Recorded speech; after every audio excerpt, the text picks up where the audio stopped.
Welcome to OECD Podcast, where policy meets people. I'm Clara Young, and I'm very happy to be in the studio with Geoff Mulgan. Thanks for coming in, Geoff. Thank you. Geoff is Chief Executive of the National Endowment for Science, Technology and the Arts in the UK, where he's been for the past 8 years, but he's leaving very soon, apparently. We're glad to be able to talk to him before he goes. Geoff, you wrote a book called Big Mind, How Collective Intelligence Can Change Our World, that came out 2 years ago. What's collective intelligence? Well, in essence, this is really about how thought happens at large scale. How does an organization think, or a city, or a nation? And the prompt for the book was that we now have a whole array of new tools for organizing thought at large scale, the internet, data, and so on, but that there's a whole history of more non-technological ways of trying to orchestrate many brains, which we've often forgotten. And I believe we'll get the best out of future generations of artificial intelligence and digital tools if we combine the AI with the CI, the artificial intelligence and the collective intelligence. And that requires new methods, new ways of thinking about design and use and so on, which aren't actually being used enough in governments at the moment. So I think the collective intelligence holds the key to much more successful problem solving in all sorts of fields. You said that we've had many non-technological ways to organize collective intelligence. What are those? Well, in my book, I look at some of the history of collective intelligence. There are examples from the 19th century, for example. The Oxford English Dictionary was one, which attempted to map the entire English language and all of its meanings, and to do so mobilized tens of thousands of volunteers who split the task up, documented different words and their meanings in 1300 or 1750 and so on, to aggregate into a usable dictionary, very like what Wikipedia then did more than 100 years later in creating a crowdsourced encyclopedia. And there have been many examples, and indeed you could say the whole of human civilization is an attempt at organized collective intelligence. Our great advantage now is we have much more powerful technologies to support that kind of mobilization of brains at large scale. And we're seeing this very dynamically in some fields. So science is a good example, where now we have large citizen science projects with, for example, 1 million people on Galaxy Zoo spotting new stars in the universe or analysing patterns of bird migrations and nature. So that's sort of becoming almost mainstream in science, that you link the professional scientists with collective intelligence of volunteer citizens. We're getting many applications in business. So Duolingo is a good example on language translation, which is both a commercial offering online, but also, again, mobilizes thousands of volunteers to add in new language pairs. And we're beginning to see collective intelligence in fields like democracy, with cities in Spain like Madrid or Barcelona, or the parliament and government in Taiwan deliberately trying to organize their democratic policy-making processes to tap into the insights and experiences and ideas of hundreds of thousands of people, a world away from the classic sort of models of parliaments, referendums, and 4 or 5 yearly elections. What about in healthcare? Collective intelligence is being mobilized in healthcare as well. I think in an article that you wrote quite recently, you talked about the focus on cancer. How is crowdsourcing helping cancer patients? So healthcare in general and cancer in particular is a fascinating field where there's an enormous amount of data available. There's data on every diagnostic, data on hospital treatments, data on genomics, all of which helps to analyze the state of a cancer, people's options for treatment. But what we've been arguing is if we can, in addition, link that into the insights of patients themselves, the more informal insights of doctors, which may not have gone through the formal processes of randomized controlled trials and so on, we can make the system much more intelligent in helping people navigate their way through their own treatment. So you often, let's say you are living with a cancer, you may want to hear from other people who've had a similar cancer and have found a particular diet or a particular way of handling pain useful to them. So in my mind, the future of healthcare will be these combinations of very rich data, linked data sets, some medical, some social, some genomic, and using that to generate algorithms so people can predict the effectiveness of different treatments. but in addition, tying in this human-generated, patient-generated collective intelligence so that everyone can tap into the bigger mind, the collective brain of the whole of their society. And we're seeing this a lot in rare diseases, where already large numbers of patients have been gathering together to fund research, to share data about their own experience of things like Parkinson's.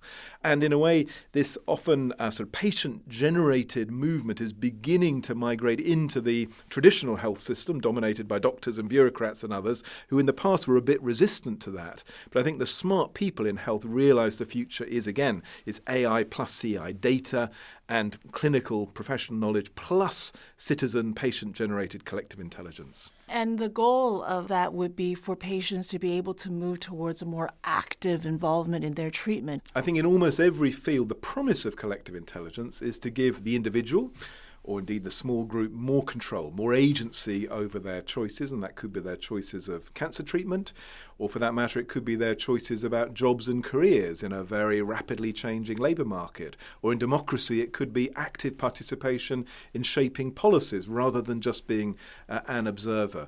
And this is why I think there's a sort of bigger, both ethical and political dimension to collective intelligence. All over the world, many people feel a bit cut off, a bit disempowered, a bit out of control. They feel they are just observers on decisions made by distant elites. The collective intelligence movement, if you like to call it that, is a way of really turning that around so people can feel and exercise real control over their lives, but tapping into the accumulated intelligence, knowledge of the world. We say always, there's that saying, 3 heads are better than 1, but sometimes when you have too many people, when you have too many heads, you end up squabbling. How do we stop that from happening with collective intelligence? How do we design it? This is, I think, where it gets really interesting. There was a popular idea 10 or 20 years ago which came from the book The Wisdom of Crowds, which appeared to say you only needed to empower the crowd and automatically you would get more intelligent solutions. What we've discovered is that crowds are only wise with a bit of help, a bit of structure, a bit of process.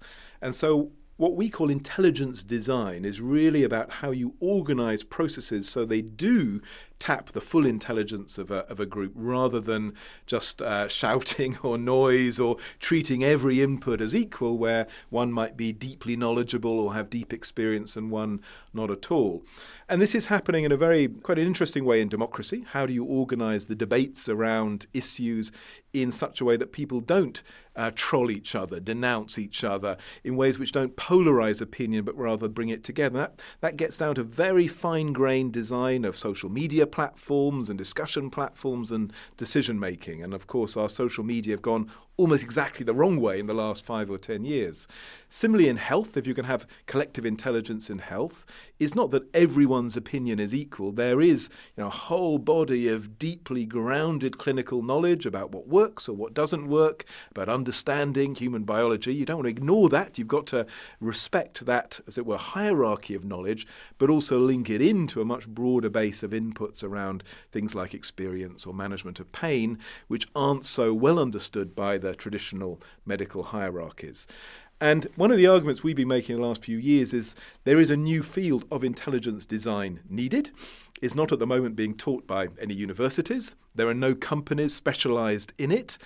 People are making it up as they go along, but it's as much a field needing a practical discipline as product design or institutional design, all these other elements of design. And my forecast would be in 5 or 10 years' time, any serious university across the world will have courses and probably faculties doing intelligence design, combining data, computer science and all of that, but also human psychology and also understanding of organizations and politics and economics and all the other things which in reality you need to make a system truly intelligent at scale. Can you point to a collective intelligence project or app or system that has good design?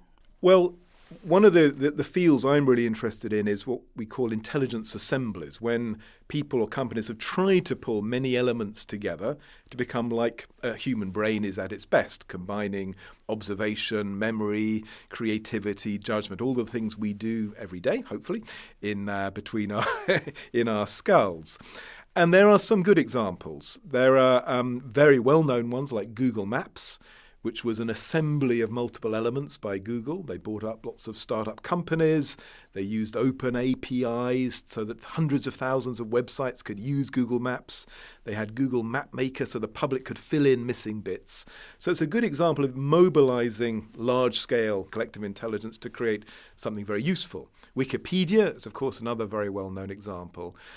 I'm also interested in perhaps more emergent ones, for example, in healthcare, trying to map the state of bacteria and antibiotic resistance in cities around the world. There's a fantastic small project called Metasub doing that in 80 cities globally to help the world realize if antibiotic resistance is emerging so that we can respond more effectively. Things like Copernicus in Europe maps the state of our ecosystems, our forests, our seas and our lakes with extraordinary technical tools of satellite imaging and so on. So we're beginning to see some really exciting programs putting collective intelligence ideas into practice. So one is being led by the UN and the UNDP, which just in the last few weeks has announced the creation of 60 accelerator labs, which will be in 60 countries across the world, helping to use collective intelligence methods to speed up the achievement of the Sustainable Development Goals. So that's a large-scale program trying to use the best tools of data analysis, crowdsourcing, innovation and so on around issues like access to water or children's mortality or improving schooling. And we're just beginning to see a few national governments, like in UAE and other places, realizing collective intelligence is part of the future of public policy. So my forecast is in a year or two's time, this idea will have moved from being an interesting but perhaps slightly marginal idea to becoming much more mainstream to how we think about the job of public policy and government. We're putting a lot of money into artificial intelligence. Are we putting the same amount of resources into collective intelligence? There's a huge imbalance between investment in AI and CI.